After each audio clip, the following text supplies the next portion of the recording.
There's a bounty out on bats. This is your look at the Diamond Select Gallery Diorama statue of Deathstroke.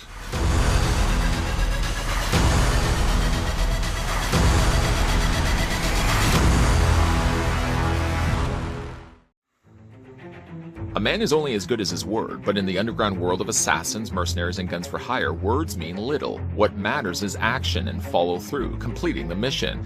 That's what makes you good, never failing, even when it comes to taking down the world's greatest superheroes, some of the most powerful beings in the world. That's what makes you the best. That's what makes you Deathstroke. This gallery diorama of Deathstroke is based on his appearance in DC Comics. It's made of high-quality PVC and features detailed sculpting and paint applications. It was designed by Cesar and sculpted by Alterton.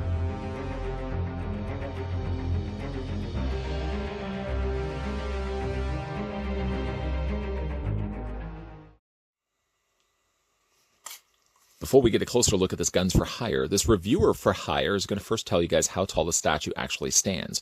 I'm going to take it past his head only because he's got the staff on the back of his torso. That's of course going to make him a little bit taller. While I'm also doing this, I'd like to thank the folks over at Diamond Select to provide the sample of Deathstroke that we're having a look at in this review.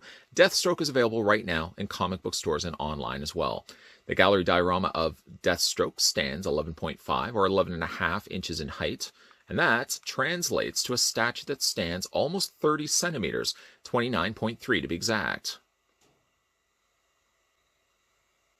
Like we generally tend to do when it comes to statue reviews here on this channel, is we usually look at the display base first. And there's no sense in really changing that anytime soon. So picking up the statue and getting a closer look at the display base that Deathstroke is standing on top of. One thing I mentioned before, and I don't remember what review it was. I don't know whether it was Penguin. It may have even been Bane before that. But I don't know if this is an Easter egg. It's not even so much an Easter egg because it's not really hidden. It's right there in front of you. But I'm wondering if they actually add these batarangs as sort of an Easter egg for all their gallery diorama statues. The only one that was the exception to the rule seemed to be Poison Ivy. And yet all the other Batman Rogue gallery diorama statues have all had notable batarangs. And this one, as you can see, he has 3 of them. 3 all placed across the flooring here, or the ground that he's standing on top of. I really think that's neat, that if you do put them all on display together, even though they don't share the same scene together, they all sort of have the batarangs, and I think that's a real clever touch on their part. Clever is also the way that they've sculpted and painted this base. And again, like I always seem to do, I flipped this upside down to show you guys what the mold color is. In this case, it's probably like a dark, kind of a dark gray or dark black color, and then they've just painted over top of it. Now, of course, the tried and true method is simply just a dry brush over top the surface. So here what they've done is they've dry brushed a gray over top of the rock sculpt. And that really is a smart and simple really way to have the details of the molded plastic still show through. And you're only really brushing the edged surface of the plastic. So you really can then see a separation of color, the lighter and then the darker underneath that. Something I also really do like, not just counting the batarangs, is that he has all this additional smoke that emanates from the ground itself. It's all done in a translucent clear plastic, but then they've also airbrushed coloring over top of it. So it's not completely clear. In fact, you can kind of really see by the way I'm running my finger behind it. It's almost got like a slight yellowish tint to it. And then again, like they've just airbrushed a color over top of it. It's kind of actually looks like a little small person with their arms up. It's kind of silly. Spin this around though. On the other side, he's got the exact same thing going for it as well. I don't know what the smoke actually is. Nothing is really being shot at him. It's probably just steam, maybe, and creating smoke that way. But I do really like this. I think that's always a clever touch when they find the means to incorporate translucent smoke or energy effects on these actual display bases for the statues themselves. Now, Deathstroke is definitely wielding a lot of weaponry. He actually has a lot on him. Some of the things that aren't removable, like for example, is the pistol on the side of his holster. And of course, we've already discussed it. He's got this long staff that's fed through the back, right next to the sheath that holds its sword. Now, he actually has 2 swords. I don't see another place where this actually could go.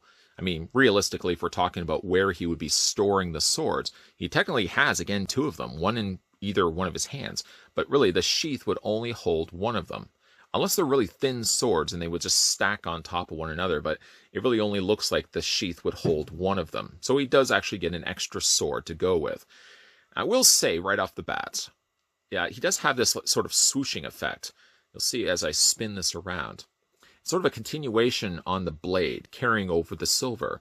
It's clever the way that they've added the silver only on the end. I don't know if you can see it or not. It's only here, and as it moves further away from the blade, it becomes less silver, and it becomes more, again, a kind of translucent plastic. Personally, I probably could have easily just done away with this altogether. I mean, I don't really know what specifically he's doing. I'm assuming, swinging the sword this way, causing the swoosh behind him.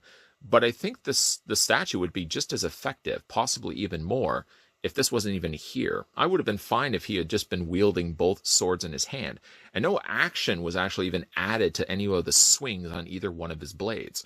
This is a own personal preference of mine. I like the fact that they added it, but I don't feel like it adds anything to the statue, when I think the statue is doing more than enough on its own. With the statue, you get a very traditional looking Deathstroke, the split down the middle, with the darker blue on the one side and then the orange on the other, with only the one visible eye present.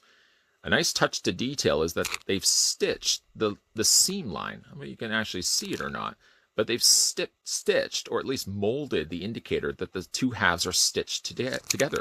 I kind of like that. I like the fact that they did that. It adds a little bit of realism to it. To a costume that you probably could easily consider not the most realistic or practical looking suits. It looks overly busy. It's always been a real busy looking costume.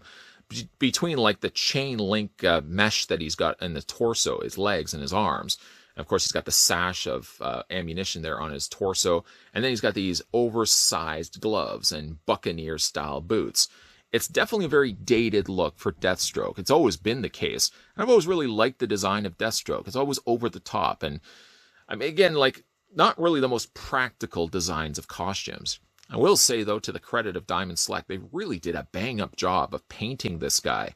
All the colors of where they should be are all present, like the gold on the ammunition. He's got the gold on the necklace, or the top collar piece, that matches the same that he's got on the sides of his sleeves.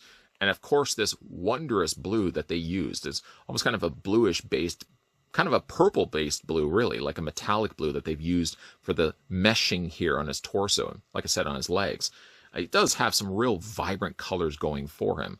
Even though technically his costume is very over the top, I think Diamond really handled this statue exceptionally well.